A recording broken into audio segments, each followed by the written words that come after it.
कई मीरा द्वीप समूह के रास्ते में ल आगबर्ग और थेरेसी एलेक्जेंड्राइट ने औपचारिक रूप से नाओमी, फिलो और राफ्तालिया से अपना परिचय दिया। हालांकि राफ्तालिया उनकी भाषा को ठीक से नहीं समझ सका, इसलिए थेरेसी वास्तविक समय में अनुवाद करने के लिए लाक्स साइट पर अनुवाद कार्य को सक्रिय करता है ताकि राफ्तालिया समझ सके। नाओमी फिर याद करते हैं कि उनकी ढाल उनके लिए और अन्य लोगों का उनके लिए स्वतः अनुवाद कर रही थी। नाओमी खुद को ढाल नायक के रूप में पेश करता है, लेकिन उसकी झुंझलाहट के कारण ल आक और थेरेसी को लगता है कि वह शील्ड हीरो की पहचान को अपने नकली उपनाम या साहसी नाम के रूप में उपयोग कर रहा है और उसे एक अलग उपनाम का उपयोग करने की सलाह देता है। ल आक शील्ड हीरो गलत की खराब प्रसिद्धि का वर्णन करते हुए बताते हैं, लेकिन दावा करते हैं कि नाओमी उस तरह का बुरा व्यक्ति नहीं था, राफ्तालिया और फिलो की खुशी के लिए। लाक और थेरेसी ने स्पष्ट रूप से यह नहीं सुना है कि नोफुमी ने हाल ही में रानी की मदद से अपना नाम साफ किया था। नाओमी उन्हें यह समझाने की बहुत अधिक कोशिश नहीं करता है कि वह सच्चा शील्ड हीरो है या कि उसे अन्यायपूर्ण तरीके से फंसाया गया था और हाल ही में उसे सही ठहराया गया था, लेकिन लाक वैसे भी उसे शील्ड किडो के रूप में संदर्भित करता है और टीम बनाने की पेशकश करता है। जहाज का कप्तान फिर नाओमी को बताता है कि चालक दल लेजेंडरी हीरोज से बात करना चाहता है और नाओमी अन्य नायकों को अपने शील्ड के नए अनलॉक किए गए हथियार कॉपी सिस्टम के बारे में बताने की योजना बना रहा है। डेक के ऊपर अन्य 3 नायक गंभीर रूप से समुद्र में बीमार हैं जबकि नाओमी अप्रभावित है। रेन ने फिर से नाओमी के जबरदस्त शील्ड को दोषी ठहराया। जैसा कि नाओमी हथियार प्रतिलिपि प्रणाली की अपनी खोज के बारे में बताते हैं, फिलो, जो अपनी तैराकी क्षमताओं को प्रदर्शित करता है, जहाज पर पानी से विशाल शार्क जैसे राक्षसों को फेंकता है, उन्हें रात के खाने के लिए ग्रिल करने के लिए कहता है, लेकिन उनकी बदबू रेन और इटुकी को और भी बीमार बना देती है। ल आक और थेरेसी नाओमी को गहना बनाने के लिए सामग्री एक अच्छे दिखने वाले क्रिम्सन रत्न सहित प्रदान करते हैं। उनका कहना है कि वो अपने लेवल 20 यात्रा के बाहर ही क्राफ्टिंग पर काम करेंगे। लाक टिप्पणी करता है कि 3 अन्य समुद्री बीमार नायकों की घृणा के लिए एक तूफान आ रहा है। नाओमी सवाल करती है कि अगर वैगन यात्रा के दौरान वो हमेशा कार बीमार हो जाती है तो राफ्तालिया समुद्र बीमार हुए बिना यात्रा कैसे कर सकती है। अंत में जहाज कईल मीरा में आता है और 3 समुद्री नायकों को गर्नियों पर हटा दिया जाता है। द्वीप गवर्नर अर ऑफ हेबेनबर्ग फिर नाओमी को व्यक्तिगत रूप से बधाई देता है और नायकों को अपने सराय में ले जाने का इरादा रखता है, लेकिन देखता है कि 3 अन्य समुद्री नायकों को पहले से ही ठीक करने के लिए वहां ले जाया जा रहा है। कईल मीरा द्वीप एक लोकप्रिय पर्यटन स्थल बन गया क्योंकि एक किंवदंती कहती है कि अतीत के नायकों ने वहां प्रशिक्षित किया था, लेकिन चूंकि राक्षस सक्रियण ने कई साहसी लोगों को द्वीप पर लाया था, इसलिए कुछ नियम निर्धारित किए गए थे, जैसे कि अन्य पार्टियों की लड़ाई से शिकार को चोरी करने से बचना। केंद्रीय चौक पर एक कुलदेवता जैसी मूर्ति में एक अतीत के नायक द्वारा छोड़ा गया एक एपिग्राफ है। नाओमी अंदर के जादू को खोलता है जो फिलो को युद्ध शक्ति में बढ़ावा देता है। इस बात का सबूत है कि फिलो एक बूस्ट के बाद सुपर हाई जंपिंग करता है। यह प्रमाणित करता है कि किंवदंती सच है। नोफुमी की टीम लाक और थेरिस के साथ फिर से जुड़ती है और नोफुमी तब तक टीम बनाने के लिए सहमत है जब तक वे उन्हें युद्ध में नहीं रोकते।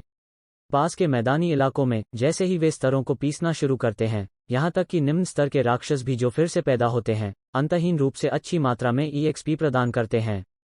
हालांकि कुछ समय बाद राक्षसों ने EXP देना बंद कर दिया। नाओमी की पार्टी और अन्य नायकों के संदेह के लिए शायद यह दूसरों की लड़ाई में चुभने के नियम के कारण नहीं है।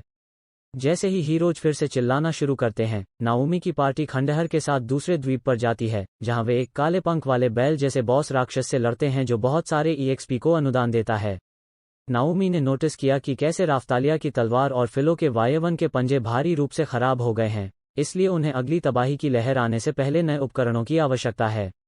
ब्लैक बुल मॉन्स्टर के कुछ हिस्सों को अपनी शील्ड में खिलाकर नाओमी आइटम क्राफ्टिंग सिस्टम का उपयोग करके क्रमशः राफ्तालिया और फिलो के लिए एक नई तलवार और एक पंजे वाले दस्ताने का निर्माण करता है। रात हो जाती है, लेकिन वे पीसते रहते हैं। राफ्तालिया ने नोटिस किया कि कैसे नाओमी थक गया है और वो कहता है कि रक्त बलिदान अभिशाप अभी भी उस पर थोड़ा भारी है। वे अचानक ल आक और थेरेसी से संपर्क करते हैं, जो नाफोमी की पार्टी के वापस नहीं लौटने के बारे में चिंतित थे। वे उन्हें दिन के लिए समाप्त करने और पास की सराय में पीने का सुझाव देते हैं। रात की पार्टी के दौरान कई मनोरंजक चीजें होती हैं। द्वीप की मूल संस्कृति के लिए फिलो गायन और नृत्य, अपनी मूर्खतापूर्ण हरकतों का प्रदर्शन करते हुए मोतोयासु, राफ्तालिया और माल दोनों शराब के नशे में हाथ कुश्ती में संलग्न हैं। तनु की लड़की राफ्तालिया ने उसे सहजता से पीटा। नोफुमी बिना किसी साइड इफेक्ट के कई ल्यूकोर फल खाता है क्योंकि मोटोयासु केवल एक खाने से तुरंत बाहर हो जाता है। एल आग बताते हैं कि फल इतना मजबूत है कि खपत से पहले इसे पहले पानी के विशाल बैरल में पतला होना चाहिए। जैसा कि हर कोई खुश है, नाओमी अपने बुलावे के बाद से अपना पहला क्वालिटी टाइम बिताता है। अगले दिन नाओमी थेरेसी को स्टारफायर ब्रेसलेट देता है जो उसने पिछले दिन मांगा था, उसके खुशी के आंसुओं के लिए बहुत कुछ। वो कई सोने के सिक्कों में उदारतापूर्वक भुगतान करती है और महसूस करती है कि उसने अभी भी अपने शिल्प के लिए नाओमी को कम भुगतान किया है।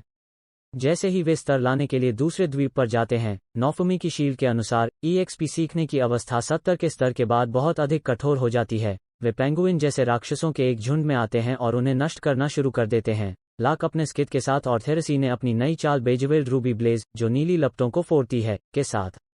रूबी ब्लेज को उसके स्टारफायर ब्रेसलेट से बुलाया जाता है, उसके बालों का रंग नीले से लाल रंग में बदल जाता है, और थेरेसी को इसे बुलाने के लिए एक अनोखे मंत्र का उपयोग करना पड़ता है, जो राफ्तालिया के लिए कुछ नया है।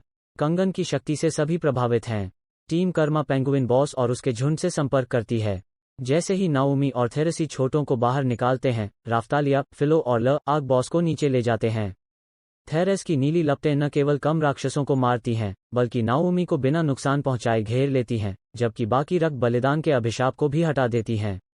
लड़ाई के बाद उन्होंने बूंदों को विभाजित किया, जिसमें एक अजीब वस्तु शामिल है। दोपहर में नोफुमी लाक और थेरेसी को लेवल ग्राइंडिंग के बाद पार्टी में शामिल होने की पेशकश करता है, कुछ ऐसा जो वह राफ्तालिया के अनुसार कभी नहीं करता है।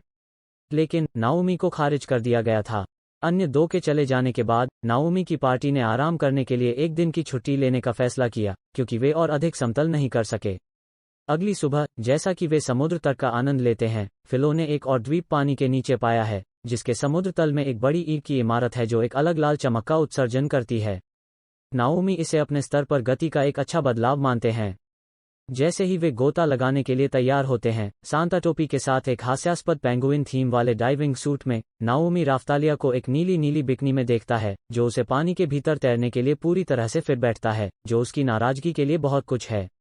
पार्टी रहस्यमय पानी के भीतर लाल इमारत का पता लगाने के लिए गोता लगाती है, और नाओमी आसानी से अपनी शील्ड के साथ मुख्य द्वार को खोल देता है।